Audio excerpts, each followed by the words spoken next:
ஆண்டவரே இயேசு கிறிஸ்துவின் வல்லமையுள்ள நாமத்தினால் இந்த பிப்ரவரி மாத வாக்குத்தத்தத்துக்கு உங்களை அன்போடு கூட அழைக்கிறேன். இந்த மாதத்துல கர்த்தராகிய தேவன் உங்கள் ஒவ்வொருவருக்கும் கூட பெரிய காரியங்களை செய்ய காத்து கொண்டிருக்கிறார். உங்களுடைய இதயத்தின் வேண்டுதல்கள், விருப்பங்களை அவர் நிறைவேற்றும்படியாக கடந்து வந்திருக்கிறார். இதனால கர்த்தர் நம்ம கொடுக்கிற வாக்குத்தத்தம் என்ன? ரூத் 3:11 வசனத்துல, இப்பொழுது மகளே நீ பயப்படாதே, உனக்கு வேண்டியபடியெல்லாம் செய்வேன். ஆமென். கர்த்தருடைய பிள்ளைகளே, அவர் நம்ம ஒவ்வொருவரை பார்த்து சொல்லுகிறார், மகனே மகளே பயப்படாதே, என்னென்னலாம் என்னை நோக்கி வேண்டிக் கொண்டாயோ அதை நான் நிச்சயமா நிறைவேற்றுவேன். அவருடைய நாமத்தினால நம்ம எதை கேட்டாலும் அதை அவர் செய்வதற்கு ஆயத்தம் உள்ள தேவனா இருக்கிறார். ஒருவேளை நீங்க பல வருடங்களாக அற்புதத்துக்காய் காத்து கொண்டிருக்கலாம், பல மாதங்களாக காத்து கொண்டிருக்கலாம். கர்த்தராகிய தேவன் இந்த மாதத்துல உங்களுக்கு அற்புதங்களை அவர் ரிலீஸ் பண்ணுகிற தேவனா இருக்கிறார். தேவரீர் சீயோனுக்கு இறங்குவீர், அதுக்கு தயவு செய்யும் காலமும் குறித்த நேரமும் வந்தது. அவர் உங்களுக்காக குறித்த நேரம் வந்திருக்கிறது. மகனே மகளே, நீங்க வேண்டிக் கொண்ட காரியங்களை அவர் அற்புதங்களை செய்கிறார். ஒருவேளை தடைகள் இருக்கலாம், நீங்க ஆசீர்வதிக்க முடியாதபடி தடைகள் இருக்கலாம். ஆனா கர்த்தராகிய தேவன் அந்த தடைகளை எல்லாம் உடைத்து உங்களை ஆசீர்வதிக்கிற தேவன். அவர் உங்களுக்கு முன்னே போய் கோணலானவைகளை செவையாக்கி உங்களை ஆசீர்வதித்து உங்கள் பேரை பெருமைப்படுத்துகிற தேவன். உங்களை ஆசீர்வாதமாய் இந்த உலகத்துக்கு வைக்கிற தேவன். உங்களை ஆசீர்வாதமாய் இந்த உங்க குடும்பத்துக்கு வைக்கிற தேவன், இந்த உலகத்துக்கு வைக்கிற தேவன். நீங்க இருக்கிற இடங்களை உங்களை ஆசீர்வாதமாய் வைக்கிற தேவன். உங்கள் மூலமா ஒரு பெரிய கூட்ட ஜனம் ஆசீர்வதிக்கப்படும்படியாக உங்களை மேன்மையாய் வைக்கிற தேவன். உங்களுடைய இதயத்தின் வாஞ்சைகளை விருப்பம் நிறைவேற்றும்படி அவர் இந்த வேளையில வந்திருக்கிறார். இந்த ரூத் 3:11 வசனத்துல போவாஸ் ரூத்தை பார்த்து சொல்கிறார், மகளே பயப்படாதே, என்னென்னலாம் என்கிட்ட வேண்டிக் கொண்டு அதெல்லாம் செய்வேன். ஆமீன். கர்த்தருடைய பிள்ளைகளே, ஒருவேளை நம்முடைய வாழ்க்கையில நம்ம பல விஷயங்களும் நினைக்கலாம். ஆனாலும் கர்த்தராகிய தேவன் இந்த வேலையில என்ன சொல்றாரு, என்னென்னலாம் என்கிட்ட கேட்டியோ அது எல்லாத்தையும் நிறைவேற்றுவேன். நீ சின்ன விஷயத்தை கேட்டுக்கலாம், பெரிய விஷயத்தை கேட்டுக்கலாம். ஆனா நீ என்னை நம்பி வந்தபடியால, என்னிடத்துல நீ கேட்டபடினால நான் நிச்சயமா நிறைவேற்றுவேன். கர்த்தராகிய தேவன் வாக்குத்தத்தம் கொடுக்கிற தேவனா இருக்கிறார். இந்த இடத்துல அவர் ரூத் செஞ்ச காரியம் என்ன அப்படின்னா, ரூத் தேவாதி தேவனை நாடி வந்ததை பார்ப்போம். தன்னுடைய தெய்வங்களை எல்லாம் விட்டுவிட்டு தேவாதி தேவனை அண்டிக் கொண்டதை பார்க்கிறோம். எனக்கோ தேவனை அண்டிக் கொள்வதை நலம் என்று சங்கீதக்காரன் சங்கீதத்துல சொல்வதை பார்க்கிறோம்.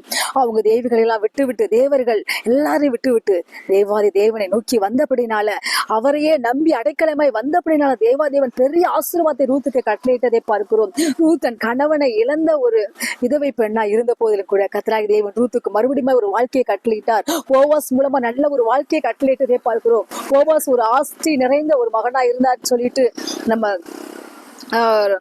ரூத்துல நம்ம வாசிக்கிறோம். அப்படிப்பட்ட ஒரு ஆஸ்தி நிறைந்த ஒரு மகனை ரூத் திருமணம் செய்யும்படியாக கர்த்தராகிய தேவன் ரூத்துக்கு அனுக்கிரகம் பண்ணினதை பார்க்கிறோம். ரூத்துக்கு ஒன்றுமே இல்லாத நிலைமை, எல்லாவற்றையும் இழந்து அவர்கள் மோவாப் தேசத்திலிருந்து பெத்லெஹேமுக்கு வந்திருந்தார்கள். அப்படிப்பட்ட சூழ்நிலையில கர்த்தராகிய தேவன் அவர்களுக்கு வாழ்வதற்கான வழியை ஏற்படுத்தி கொடுத்தார். நல்ல ஒரு வாழ்க்கையை அமைத்து கொடுத்ததை பார்க்கிறோம்.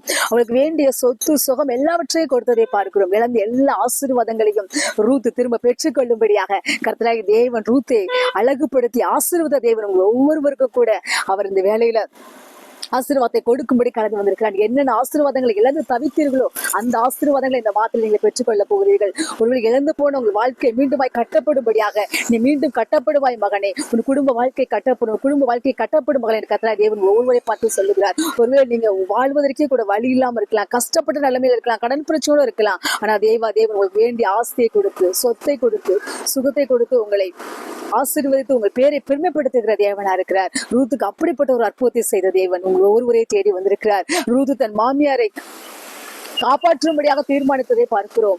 அந்த கஷ்டமான நிலைமையில மாமியாராகிய நகோமிக்கு யாருமே கிடையாது, ரூத் மட்டும்தான் கூட வந்து தன் மாமியாரை காப்பாற்ற அந்த நற்செயல தேவாதி தேவன் அறிந்திருந்தார். ஆமென். கர்த்தருடைய பிள்ளைகள், நீங்கள் மற்றவர்களுக்காக, ஒருவேளை உங்க குடும்பத்தினருக்காக நீங்கள் செய்யக்கூடிய ஒவ்வொரு நன்மையான காரியங்களும் தேவாதி தேவன் கன்சிடர் பண்ணுகிற தேவனா இருக்கிறார். நீங்க மற்றவருடைய நன்மைக்காக நீங்கள் பாடுபடும் பொழுது அவர் உங்களை ஆசீர்வதித்து உங்களை பெருமைப்படுத்துகிற தேவனா இருக்கிறார். 1 தெசலோனிக்கர் 5 வாசிக்கிறோம், எப்பொழுதும் நன்மை செய்ய நாடுங்கள், நம்முடைய தேவாதி தேவன் கூட நன்மை செய்கிறவராய் சுற்றி திருந்ததை பார்க்கிறோம். நீங்கள் மற்றவர்களுக்கும் குடும்பத்தில் இருக்கிறவர்களுக்கும் எப்பொழுதும் நன்மையே செய்யும் பொழுது அவர் உங்களை மேன்மைப்படுத்தி அழகுபடுத்துகிற தேவனா இந்த வேளையில வந்து கடந்து வந்திருக்கிறார். அடுத்ததாக ரூத் தன் மாமியாராகிய நகோமி என்னென்னலாம் செஞ்சாங்களோ அதெல்லாம் அவங்க என்னென்னலாம் கற்பிச்சாங்களோ அதப்படி அவங்க செஞ்சதை வந்து நம்ம பார்க்குறோம்.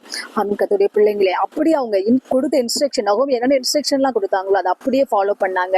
அது அவங்க வாழ்க்கையினுடைய ஒரு பெரிய சக்சஸ்க்கு காரணமா இருந்தது. இன்றைக்கும் கூட நம்முடைய தேவன் நமக்கு கற்றுக் கொடுக்கிற காரியங்கள் இல்லை நாம் வாழ்க்கையில கடைபிடிக்கும் பொழுது அவர் நம்மளை ஆசீர்வதிக்கிற தேவனா இருக்கிறார்.